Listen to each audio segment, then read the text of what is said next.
ప్రతాపాది దాచిపెట్టిన చక్రిని తీసుకువచ్చి మహాలక్ష్మికి కుట్ర తెలిసేలా చేసిన మాధవ, కేశవ, కన్న. అసలిదంతా ఎలా జరిగిందనేది వీడియోని స్కిప్ చేయకుండా చివరి వరకు చూడండి. పొదరిల్లు రేపటి ఎపిసోడ్స్లో ఏం జరగబోతుందో ముందుగా తెలుసుకోవాలి అనుకుంటే వీడియోని లైక్ చేసి ఛానల్ని సబ్స్క్రైబ్ చేసుకుని పక్కనే ఉన్న బెల్ సింబల్లో ఆల్ పై క్లిక్ చేయండి. చక్రి, మహాలక్ష్మి ఇద్దరు ఒకటవ్వాలని మీరు కూడా కోరుకుంటే కామెంట్లో ఎస్ అని టైప్ చేయండి. మొత్తం మీద చూసుకున్నట్లయితే గనుక ఇంకా ప్రతాపు, ఆది అలాగే లలిత వీళ్ళ ముగ్గురు గూడు పుటాని చేసి ఏదో రకంగా మహాలక్ష్మి లైఫ్లోంచి చక్రిని పూర్తిగా తప్పించాలని అనుకుంటారు. దానికి ఎక్కువ సమయం లేదు. మీరు ఏమీ చేయకపోతే వాణ్ణి ఇంట్లో తిరుగుతూ ఉంటే చూస్తూ ఉండలేకపోతున్నాను అంటూ లలిత అన్న మాటకు మనం తొందరపడి ఏ నిర్ణయం తీసుకోకూడదు, ఏమీ చేయకూడదు. ఎందుకంటే మహాలక్ష్మి దృష్టిలో వాడిని మనం అల్లుడుగా స్వీకరించినట్టు, వాడికి మర్యాద ఇచ్చినట్టు మహాలక్ష్మి నమ్మాలి. దానికోసమే నేను సాయంత్రం ఒక పని చేయబోతున్నాను అనేసరికి ఏంటి నాన్నది అనేసరికి చూస్తారు కదా అని చెప్పి ఇంకా అందరూ భోజనాలు చేసేటప్పుడు చక్రికి చాలా దారుణంగానే వడ్డిస్తుంది లలిత. పిచ్చిగా వేసేసి మొత్తం ప్లేట్ అంతా కర్రీస్ వేసి మిడిల్లో రైస్ వేస్తుంది. ఏంటమ్మా ఏం చేస్తున్నావు? ఆ వడ్డించడం ఏంటి?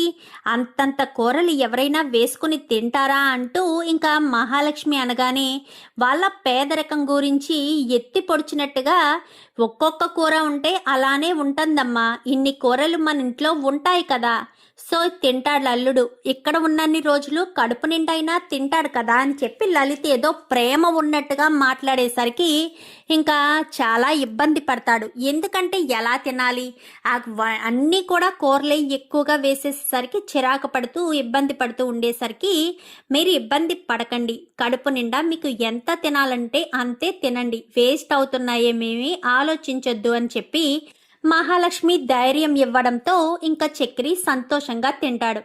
ఇంకా అందరూ పడుకుందామనుకుని వెళ్ళే సమయంలో అమ్మ మహాలక్ష్మి అని చెప్పి ఎంతో ప్రేమగా పిలుస్తాడు ఇంకా ప్రతాప్. అయితే ఏంటి నాన్న, అల్లుడు గారు ఎంతసేపు ఇలా డ్రైవింగ్ ఫీల్డ్లోనే ఉంటారు, అల్లుడు గారు కూడా బిజినెస్ చేయాలని అనుకుంటారు కదా, పైగా పెట్టుబడి లేదు అని కూడా అంటున్నారు. హైదరాబాద్లోనే నేను ఏదో ఒక బిజినెస్ చేయిద్దామనుకుంటున్నాను, దానికి ఎక్స్పీరియన్స్ కోసం అల్లుడు గారిని ఆఫీస్కి పంపిద్దామనుకుంటున్నాను అని చెప్పనేసరికి వద్దు నాన్న, ఆయనకి ఇలాంటివన్నీ నచ్చవు అంటూ చెప్తూ ఉంటుంది.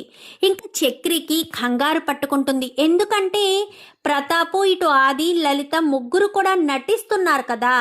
తన నటనకి ఎక్కడ మహాలక్ష్మి మేమిద్దరం నిజంగా పెళ్లి చేసుకోలేదు, ఆపద్ధర్మంగా నా మెడలో కట్టిన తాళే తప్ప మనస్ఫూర్తిగా మేము ప్రేమించి పెళ్లి చేసుకున్న వాళ్ళం కాదు అన్న విషయం చెప్పేస్తుందేమోనని చక్రి తెగ కంగారు పడిపోతూనే గదిలో వెయిట్ చేస్తూ ఉంటాడు.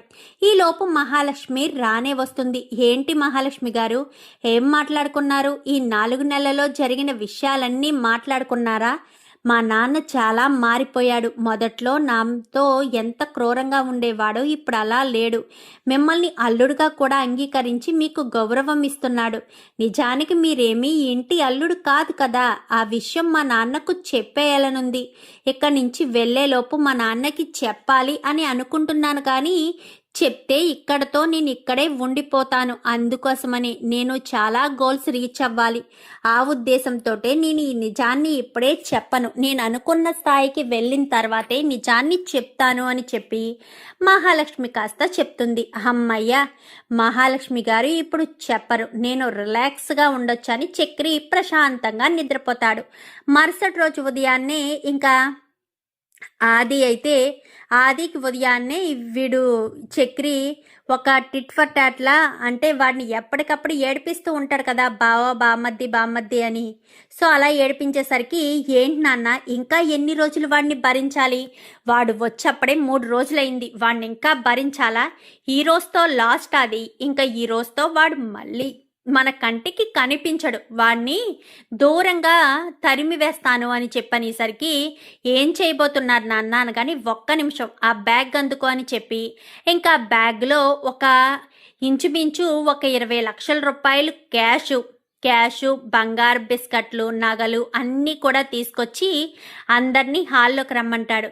ఇంకా బ్యాగ్ ఓపెన్ చేసి అందరి ముందు చూపిస్తాడు. చూపించేసరికి ఏంటి నాన్న ఇవి అనగానే మన ఇంటికి ఇన్కమ్ ట్యాక్స్ రైడింగ్ జరగబోతుందని చెప్పారు. ఇప్పుడు కనుక ఇన్కమ్ ట్యాక్స్ రైడింగ్ జరిగితే మన ఆస్తిలో 3వ వంతు వాళ్ళకి కట్టాల్సిన పరిస్థితి వస్తుంది. అందుకే వాళ్ళకెందుకు కట్టాలి? ఈ డబ్బు తీసుకుని అల్లుడు గారు అలా వెళ్ళి ఏదో చోట దాచిపెట్టినా లేక అల్లుడు గారి దగ్గర ఉన్నా ఈలోపు ఇన్కమ్ ట్యాక్స్ వాళ్ళు వచ్చి వెళ్ళిన తర్వాత అల్లుడు గారికి ఫోన్ చేసి ఇంటికి రమ్మని చెప్పొచ్చు. ఈ ప్రాబ్లం క్లియర్ అవుతుంది. ఇప్పుడు అల్లుడు గారు ఇక్కడ ఉండరు, మా వేరే చోట ఉన్నారు అని చెప్పడానికి ఉంటుంది. అదే ఆది లేకపోతే ఇబ్బంది పడతారు. లేదంటే ఈ బాధ్యత నేను అల్లుడు గారికి అప్పగించాలని అనుకోను, కానీ అల్లుడు గారి తప్ప నాకు వేరే ఆప్షన్ లేదు. నా పరువు ప్రతిష్ట మంట కలిసిపోతుంది. అందుకే అమ్మా అని చెప్పనేసరికి ఇంత పెద్ద బాధ్యతని నేను మోయలేను అంటూ ఇంకా చక్రి అయితే అంటాడు, అదేంటండి మా నాన్న పరువు గురించి ఆలోచించరా? కొంచెం ఆలోచించి నా కోసం చేయండి అనేసరికి సరే మీకోసం చేస్తానని ఆ బ్యాగ్ కాస్త తీసుకుని వెళ్తూ ఉంటూ వెనక్కి తిరిగి మహాలక్ష్మి వంక చూస్తాడు. వీళ్ళేదో పెద్ద ప్లానే వేశారు. ఇప్పుడు మహాలక్ష్మి గారికి అర్థం కావట్లేదు. మహాలక్ష్మి గారు వాళ్ళ మాట గుడ్డిగా నమ్ముతున్నారు. భగవంతుడా, మహాలక్ష్మి గారిని నా నుంచి దూరం చెయ్యొద్దు దేవుడా అనుకుంటూ చక్రి మహాలక్ష్మిని చూసుకుంటూ వెళ్తాడు. చూసుకో ఇదే చివరిసారి చూపు. మళ్ళీ ఇంకా మహాలక్ష్మి నీ జీవితంలో ఉండదు, నువ్వు ఇంకా కనిపించవు అని చెప్పి ఇంకా ప్రతాపు మనసులో అనుకుంటాడు. ఆది మనసులో చిన్నగా నవ్వుకుంటాడు. వీళ్ళిద్దరి ముఖాలు చూస్తుంటే ఏదో తేడాగా ఉంది. చక్రిని ఏదైనా చెయ్యబోతున్నారా? వీళ్ళు ఇంత ఈజీగా చక్రిని నమ్మి ఎంత డబ్బిస్తున్నారంటే ఏదో తేడాగానే ఉంది అని ఇంకా హారిక కాస్త అనుకుంటుంది. అనుకునేసరికి ఇంక ఏం మాట్లాడలేక సైలెంట్ అయిపోతుంది. ఇంకా చక్రి ఆ డబ్బుని బండ్లో పెట్టుకుని వెళ్తూ ఉంటాడు. వీళ్ళు ఏం చేస్తున్నారో ఏమో ఏమీ తెలియడం లేదే, చాలా భయంగా ఉందే అని చెప్పి ఇంకా అలాగే ఆలోచించుకుంటూ వెళ్తూ ఉండేసరికి ఒక అమ్మాయి వచ్చి చక్రి కారుకి అడ్డంగా వచ్చేసరికి చక్రి పడిపోతాడు. పడిపోవడంతో ఇంకా వెంటనే చక్రి అయ్యో ఏమైంది అనగానే కత్తి చూపిస్తుంది. సైడ్ నుంచి ఇంకో అటో ఇద్దరు రౌడీలు వచ్చేయడంతో చక్రిని పూర్తిగా మూసేస్తారు. కారు ఎక్కువ అనగానే కారు బ్యాక్ సైడ్ నుంచి ఎక్కించి ఆ అమ్మాయి కాస్త డ్రైవింగ్ చేసి సరాసరి ఒక కన్స్ట్రక్షన్ జరుగుతున్న బిల్డింగ్ దగ్గరికి తీసుకువెళ్ళిపోయి అక్కడ కట్టి పడేస్తారు. కాళ్ళు చేతులు కట్టి పడేస్తారు. ఎవరు మీరు అనగాని నోరు మూసుకుని ఉండు అంటూ ఇంకా కట్టి పడేసేసరికి ఏం చేయాలో అర్థం కాదు. చక్రి ఫోన్ని కూడా తీసేసుకుంటారు. ఆ ఫోన్ కూడా తీసేసుకోవడంతో ఇంక ఏం చేయాలో అర్థం కాని పరిస్థితిలో ఇంకా చక్రి ఇదా వీళ్ళ వేసిన ప్లాను అని అనుకుంటూ ఉంటాడు. ఏం చేయాలి, ఏ భగవంతుడు నన్ను ఇక్కడి నుంచి కాపాడతాడు అని ఆలోచనలోనే ఇంకా బాధపడుతూ ఉంటాడు.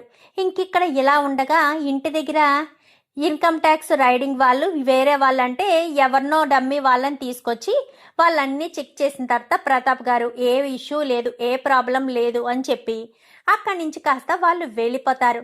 రే అల్లుడు గారికి ఫోన్ చేయరా అనగానే ఫోన్ చేస్తే ఫోన్ స్విచ్ ఆఫ్ వస్తుంది. స్విచ్ ఆఫ్ రావడంతో అదేంటి బావ ఫోన్ స్విచ్ ఆఫ్ వస్తుంది అనేసరికి అవునా నేను చేస్తానుండు అని మళ్ళీ మహాలక్ష్మి చేస్తే స్విచ్ ఆఫ్ వస్తుంది.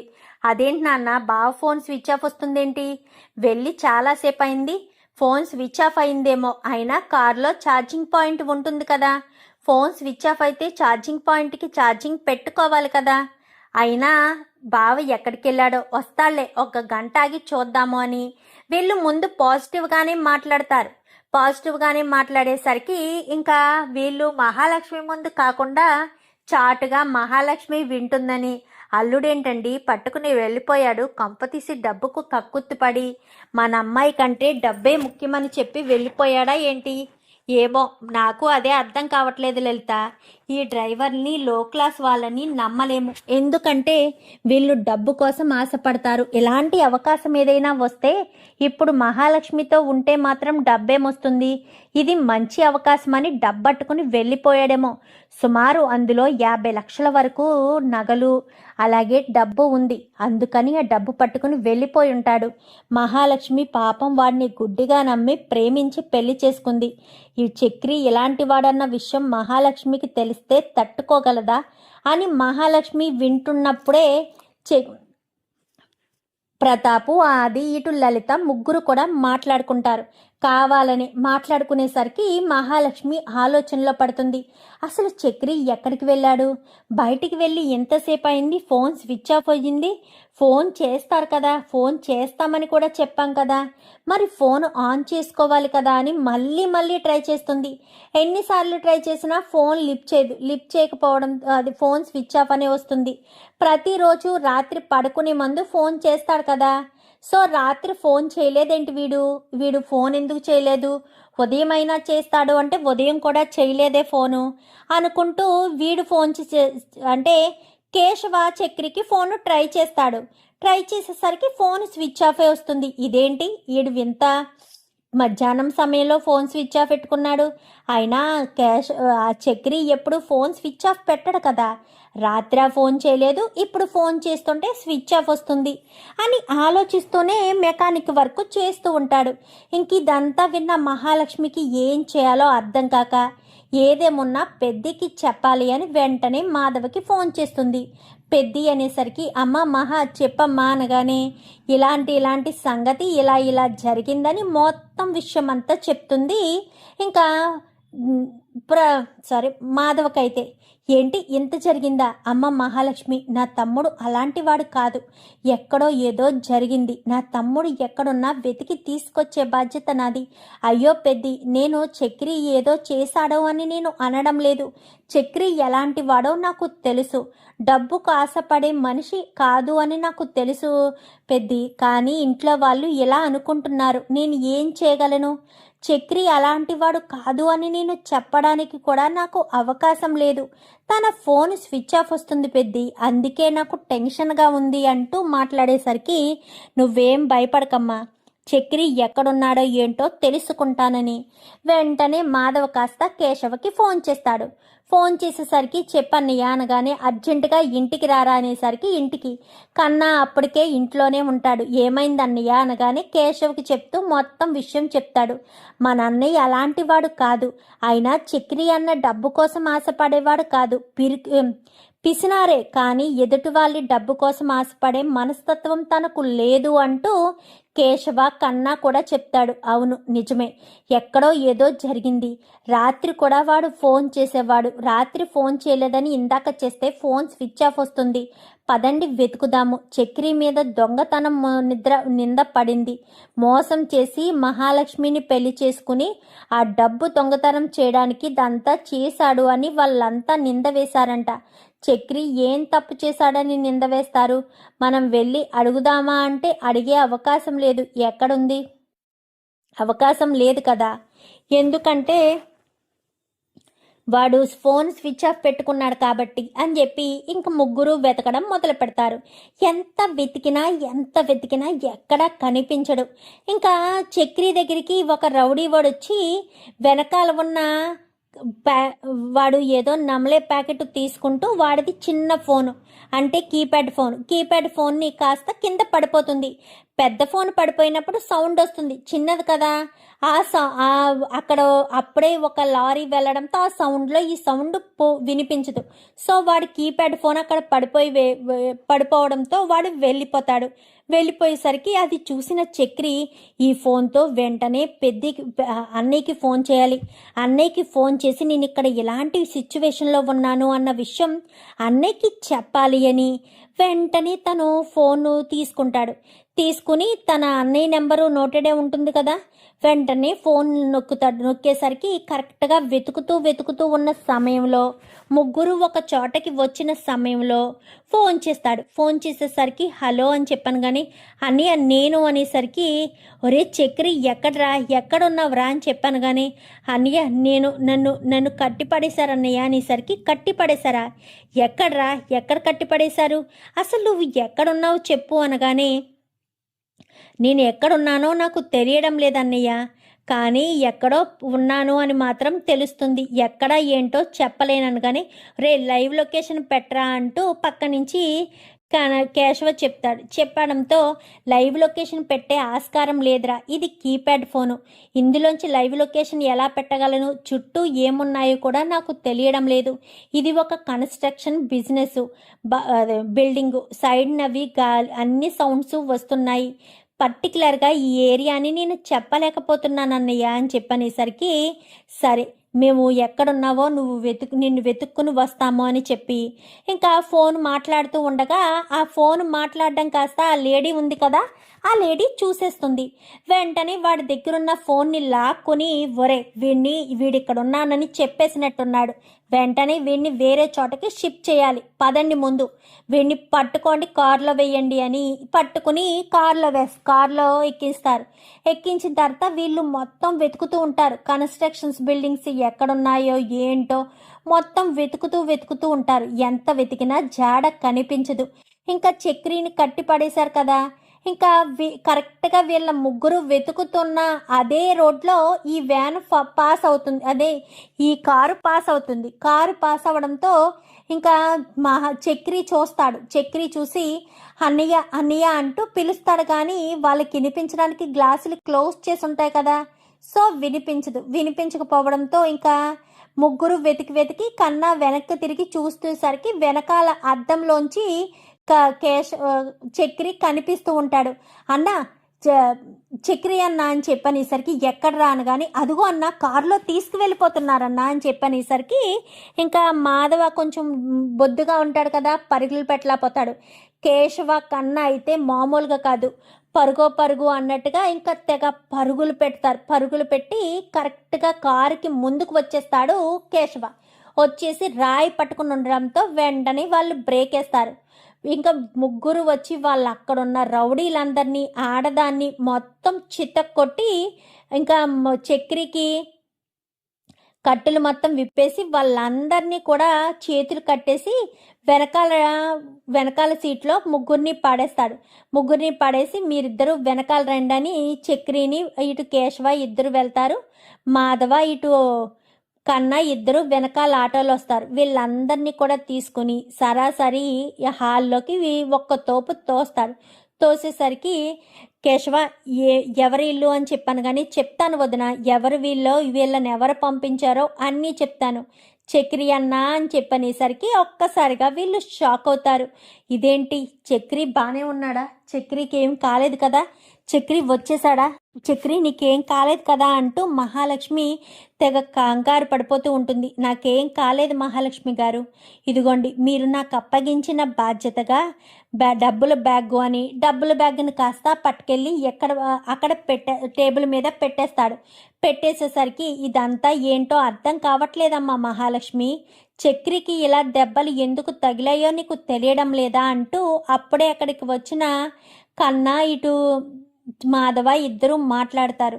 వదిన వీళ్ళ మాటలు నమ్మొద్దు వదిన, వీళ్ళు నిన్ను మోసం చేస్తున్నారు, వీళ్ళు నిన్ను మాయ చేస్తున్నారు, మా నుంచి వీళ్ళు మమ్మల్ని నీ నుంచి దూరం చేయడానికి ప్లాన్ చేస్తున్నారు వదిన అంటూ మాట్లాడేసరికి ఏం మాట్లాడుతున్నావు రక్కన్నా అని చెప్పాను కానీ చెప్పండి రా అంటూ రౌడీల చెంపలు పగలగొడతాడు కేశవ.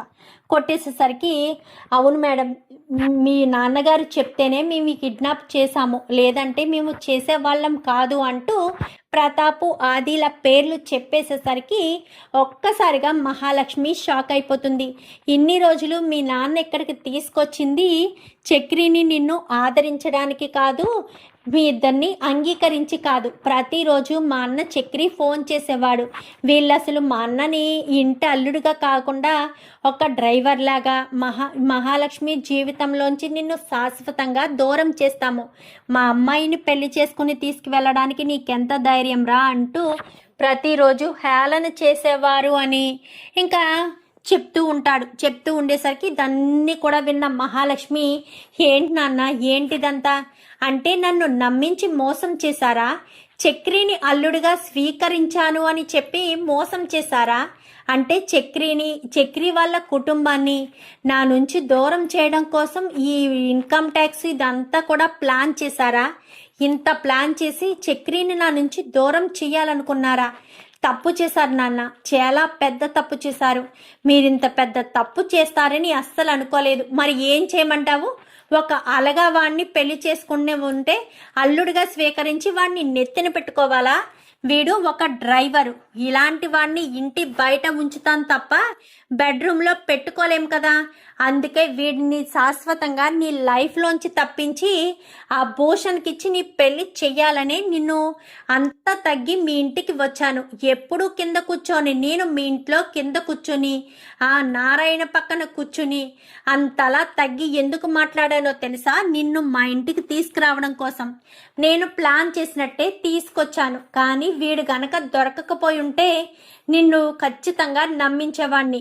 ఈ చక్రిగాడు డబ్బులు తీసుకుని పారిపోయాడు, వీడికి ఇంకా నువ్వు అవసరం లేదు, వాడి జీవితంలో నువ్వు లేవు అని చెప్పి నీకు కరెక్ట్గా అన్ని విషయాలు చెప్పి నీ మనసుని పూర్తిగా మార్చేసేవాళ్ళం.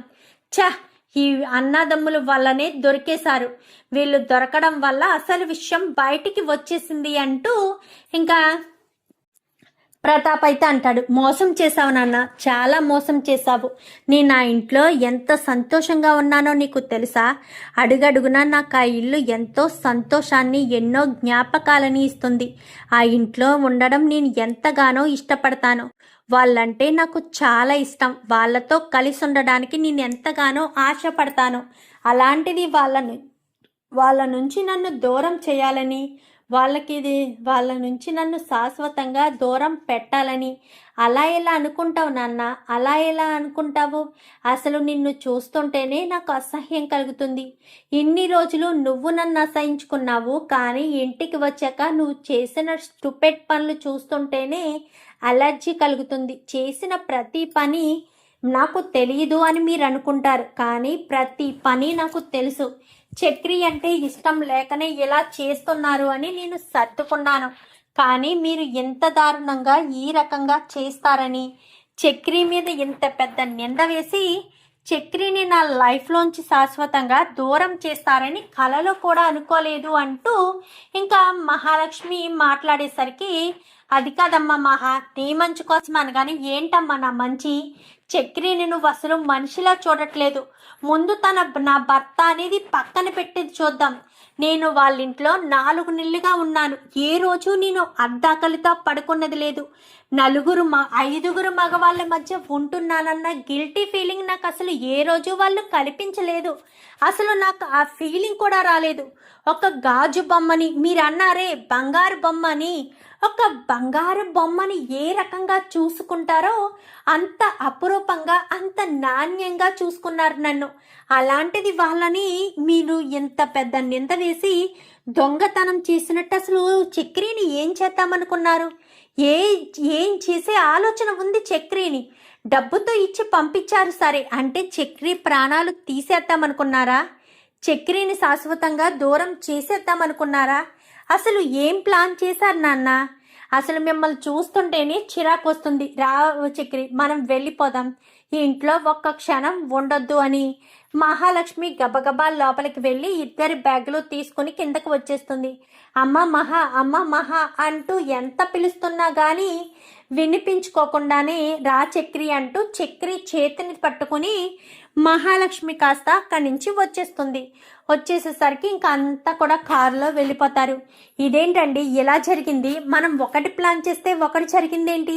ఆ చక్రి గారి జీవితంలో శాశ్వతంగా మహా దూరం అవ్వాలి అని మనం ప్లాన్ చేస్తే మహాలక్ష్మి మనకే దూరం అయిపోయింది ఏంటండి అంటూ ఇంకా మాట్లాడేసరికి మహాలక్ష్మి ఇంకా వాళ్ళ మాయలో పడిపోయింది.